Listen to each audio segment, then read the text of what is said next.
wabarakatuh. Salam sejahtera untuk kita semua. Semoga kita semua selalu berada dalam lindungan Allah Subhanahu wa Ta'ala. Perkenalkan, saya Nur Afni STR Cap MCap, NIDN 09099401. Saya dosen tetap di INCASE Menara Bunda Kolaka pada program studi D3 Kebidanan. Adapun mata kuliah yang saya ampuh diantaranya adalah yang pertama, asuhan kebidanan neonatus, bayi, dan balita. Kemudian yang kedua, dokumentasi kebidanan. Yang ketiga, mutu pelayanan kebidanan. Dan yang terakhir, pengantar asuhan kebidanan. Pada kesempatan ini, izinkan saya menyampaikan pernyataan diri dosen dalam bentuk unjuk kerja Tridharma Perguruan Tinggi atau PDD UKTPT dalam bidang pengajaran pada mata kuliah asuhan kebidanan neonatus, bayi, dan balita. Pada hari ini, saya akan menyampaikan tentang teknik pengajaran dengan menggunakan beberapa metode. Metode yang pertama adalah delivery. Kemudian, metode yang kedua adalah interaction. Dan metode yang ketiga yaitu assessment. Berikut, saya akan menjelaskan salah satu mata kuliah yang saya ampuh. Mata kuliah asuhan kebidanan neonatus, bayi, dan balita, di mana kode mata kuliah BD.304 dengan bobot SKS yaitu 4 SKS pada penempatan semester 3. Adapun deskripsi mata kuliah asuhan kebidanan neonatus, bayi, dan balita adalah mata kuliah ini wajib utama program studi, di mana setelah menyelesaikan mata kuliah ini, mahasiswa akan mampu melakukan role play pada proses pembelajaran menggunakan metode kuliah. Dengan penugasan, mahasiswa dievaluasi dengan penilaian secara formatif dan sumatif serta nilai tugas. Adapun capaian pembelajaran yang harus dicapai oleh mahasiswa, yang pertama itu mahasiswa mampu menjelaskan definisi dan konsep tumbuh kembang. Kemudian yang kedua, mahasiswa mampu menganalisis faktor-faktor yang mempengaruhi tumbuh kembang anak. Kemudian capaian pembelajaran yang ketiga, mahasiswa mampu mengidentifikasi ciri-ciri tumbuh kembang pada neonatus, bayi, dan balita. Kemudian yang keempat, mahasiswa mampu mengaplikasikan konsep stimulasi yang tepat untuk setiap tahapan usia. Kemudian yang terakhir, mahasiswa mampu mengidentifikasi penyimpangan tumbuh kembang dan tindakan yang diperlukan. Adapun materi pembelajaran yang akan saya sampaikan pada kesempatan kali ini di mata kuliah asuhan kebidanan neonatus, bayi, dan balita adalah yang pertama, definisi dan konsep tumbuh kembang. Yang kedua, ciri-ciri tumbuh kembang pada neonatus, bayi, balita, dan yang ketiga, faktor-faktor yang mempengaruhi tumbuh kembang anak. Kemudian yang keempat, konsep stimulasi yang tepat untuk setiap tahapan usia. Kemudian yang terakhir, penyimpangan tumbuh kembang dan tindakan apa yang diperlukan. Selanjutnya, adapun metode pembelajaran yang saya gunakan yaitu menggunakan metode ceramah. Yang saya mulai dengan pemaparan materi, dilanjutkan dengan diskusi. Kemudian sesi tanya jawab. Di sini pada saat sesi tanya jawab, saya membebaskan mahasiswa untuk memberikan pertanyaan serta memberikan kesempatan kepada mahasiswa memberikan saran dan pendapat mengenai materi yang telah saya sampaikan. Kemudian, Saya bekali dengan tugas-tugas terkait yang telah saya sampaikan sebelumnya. Selain itu, mahasiswa juga dapat berkoordinasi melalui WhatsApp group. Selanjutnya, untuk sistem penilaian yang saya gunakan ada 3, yaitu sikap, pengetahuan, dan keterampilan. Jadi, untuk sikap, saya menggunakan teknik penilaian secara proaktif dan partisipatif. Untuk pengetahuan, saya menggunakan teknik penilaian secara lisan maupun tulisan pada saat UTS maupun ujian akhir semester. Dan untuk keterampilannya, saya menggunakan teknik penilaian hard skill dan soft skill. Untuk bobot penilaian, ada beberapa bobot penilaian yang saya gunakan, yaitu yang pertama, keaktifan 10%, tugas 20%, UTS 30%, dan UAS 40%, dengan total bobot penilaian 100%. Terima kasih. Itulah tadi penjelasan saya mengenai mata kuliah yang saya ampuh, yaitu asuhan kebidanan neonatus, bayi, dan balita. Berikut video pembelajaran untuk mata kuliah asuhan kebidanan neonatus, bayi, balita. Pada pertemuan kedua ini, saya akan membahas tentang bagaimana konsep tumbuh kembang pada neonatus, bayi, dan balita. Assalamualaikum warahmatullahi wabarakatuh. Waalaikumsalam warahmatullahi wabarakatuh. Apa kabarnya hari ini anak-anak? Baik. Oke, alhamdulillah ya, kabarnya hari ini baik-baik saja. Sebelum kita mulai pembelajaran hari ini, mungkin ada baiknya terlebih dahulu kita berdoa sesuai dengan agama dan keyakinan kita masing-masing. Baik, doanya yang dipimpin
berjalan dengan sendirinya, kemudian dia berlari, melompat dan menaiki tangga. Biasa ya, balita-balita itu kalau melihat tangga pasti kesukaan itu mau naik tangga terus-menerus ya. Kemudian motorik halus yang dilihat apa? Biasa dia bisa mencoret-coret, kalau dapat pulpen dia coret badannya dan coret dinding ya. Kemudian dia bisa menumpuk balok, membalikan halaman buku dengan bisa makan sendiri. Kemudian dari segi kognitifnya, apa yang kita bisa lihat, kemampuan apa yang bisa lihat, yaitu memahami perintah sederhana. Mungkin biasa, ayo mandi, dia ikutkan. Kemudian selanjutnya dia bisa meniru aktivitas orang dewasa. Biasa kalau kita ibu, kita menyapu, biasa anak balita itu juga dia aplikasikan juga, dia ikut menyapu, dia ambil sapu ya. Kemudian selanjutnya bermain pura-pura, kayak biasa menangis. Nah, itu kita menangis, menirukan suara menangis, dia juga ikut menangis dan pura-pura dia kayak menirukan ya. Kemudian bahasa, dia bisa menggabungkan 2 sampai 3 kata. Kemudian memahami banyak kosakata, kemudian menyebut nama benda. Dari segi sosial emosionalnya, apa yang bisa dilihat? Dia bisa bermain paralel, kemudian menunjukkan emosi, kemudian bisa mulai mandiri, bisa makan dan pakai baju sendiri ya. Jadi dia sudah bisa menaikkan celananya, memakai bajunya ya. Selanjutnya, kita akan membahas tentang penyimpangan pada tumbuh kembang ya. Jadi pentingnya di sini, semakin cepat dideteksi, semakin baik prognosis intervensinya ya. Semakin cepat ditahu, semakin cepat tindakannya. Selanjutnya di sini ya, harus apa sih tindakan yang diperlukan orang tua dan lingkungan terhadap tumbuh kembang neonatus bayi dan balita? Tindakannya yang pertama itu cinta dan kasih sayang ya. Jadi cinta dan kasih sayang itu merupakan fondasi utama perkembangan emosional dan rasa aman. Kemudian nutrisi optimal. Nutrisi optimalnya itu apa? ASI sudah diberikan dari lahir sampai usia 6 bulan ya. Kemudian MPASI diberikan mulai dari 6 bulan ya. Kemudian dengan makanan bergizi seimbang ya. Pastikan nutrisi terpenuhi itu sejak dini ya. Stimulasi yang berkualitas, stimulasinya dengan cara bermain ya, membaca buku, berbicara dan bernyanyi. Dari segi lingkungannya itu harus aman dan kondusif ya, bebas bahaya, bersih dan memberikan ruang untuk bereksplorasi. Eksplorasi, biarkan dia bereksplorasi. Supaya dia mau bermain, ambilkan mainannya, terserah dia, biarkan dia bereksplorasi sesukanya ya. Kemudian harus melakukan pemeriksaan kesehatan rutin, seperti kita melakukan imunisasinya harus lengkap. Kemudian pemantauan tumbuh kembangnya itu harus dibawa ke posyandu, puskesmas atau dokter anak ya. Ingat, karena pentingnya ini kita sebagai seorang bidan, karena kan nanti akan kita pegang itu, kalian kan pegang buku kayak anak ibu ya. Nanti di situ ada nanti tentang pemantauan tumbuh kembang anaknya ya. Berarti kita harus tahu tumbuh kembang itu sudah sampai di mana, umurnya berapa, tumbuh kembang itu sudah sampai di mana ya. Baik, itulah tadi pemaparan materi tentang konsep tumbuh kembang pada neonatus, bayi dan balita. Mungkin dari penjelasan ibu tadi ada yang kurang dipahami atau kurang dimengerti. Ibu persilahkan pada mahasiswa yang ingin bertanya tentang tumbuh kembang neonatus, bayi dan balita. Mungkin ibu persilahkan, ada yang mau bertanya? Baik, silakan mahasiswa untuk bertanya, sebutkan namanya ya. Baik, assalamualaikum warahmatullahi wabarakatuh. Waalaikumsalam warahmatullahi wabarakatuh. Perkenalkan, nama saya Puswandari. Izin Ibu untuk bertanya. Mengapa penting bagi calon bidan untuk memahami konsep tumbuh kembang pada bayi dan balita? Baik, mengapa sebagai seorang calon bidan kita harus memahami ya, memahami tentang tumbuh kembang pada bayi dan balita. Baik, mengapa penting ya? Setelah kita memahami bagaimana konsep tumbuh kembang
baik. Jadi itu tadi pertanyaan dari mahasiswa yang bernama Novi. Bagaimana yang mahasiswa lain? Apakah ada yang ingin ditanyakan?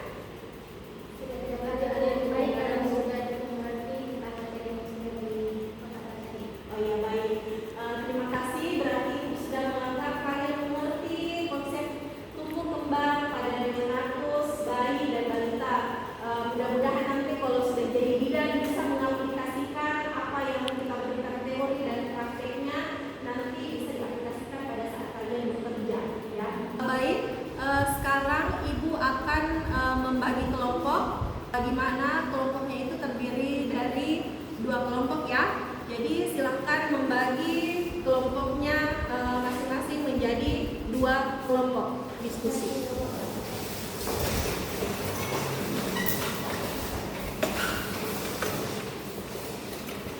Sekarang Ibu akan memberikan soal kasus ya untuk tumbuh kembang.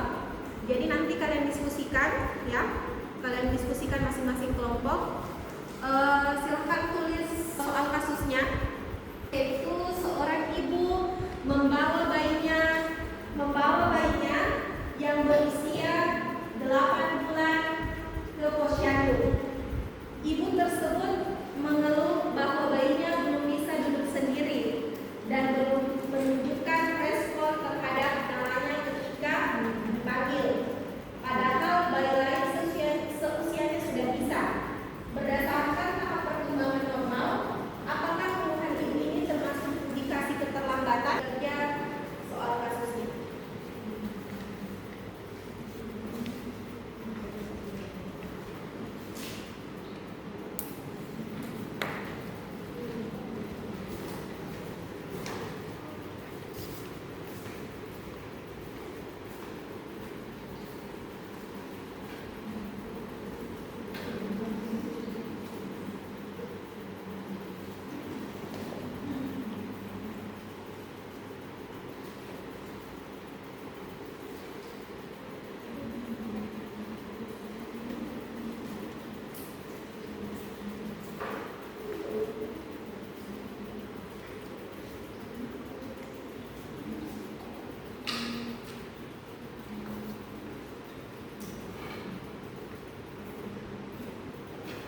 Silahkan berdiskusi ya, Ibu tunggu jawaban dulu.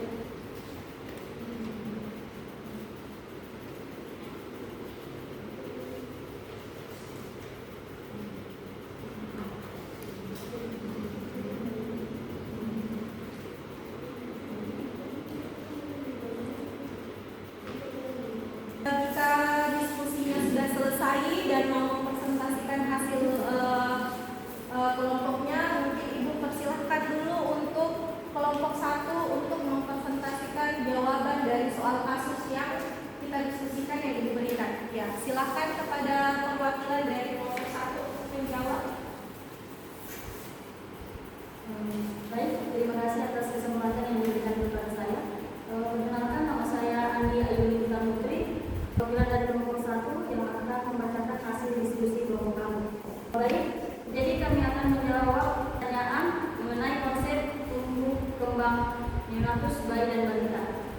Jadi hasil diskusi kami, kemampuan duduk sendiri atau motorik kasar, yaitu milestone normal. Sebagian besar bayi sudah dapat duduk sendiri tanpa bantuan pada usia 6-8 bulan. Kemudian pada usia 8 bulan, bayi umumnya sudah cukup kuat dan stabil untuk tegak tanpa sandaran. Kemudian alasan indikasi keterlambatan, jika bayi usia 8 bulan belum bisa duduk sendiri, ini menunjukkan adanya keterlambatan dalam perkembangan motorik kasarnya. Kemampuan duduk adalah fondasi yang penting untuk milestone motorik selanjutnya, seperti merangkak dan berdiri. Terima kasih. Baik, itu jawaban dari kelompok 1. Mungkin ada yang ingin menambahkan dari temannya atau memang sudah dimengerti? Baik, terima kasih untuk kelompok 1 yang telah menjelaskan dan menjawab pertanyaan soal kasus yang diberikan. Baik, saya kasih kesempatan kepada kelompok 2 untuk menjawab soal kasus yang diberikan, mewakili satu teman yang untuk presentasi.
membacakan kesimpulan pada hari ini. Oke, baik, Suci Revadensi, silahkan. Baik, yang dapat saya simpulkan dari yang telah dipaparkan tadi, yaitu periode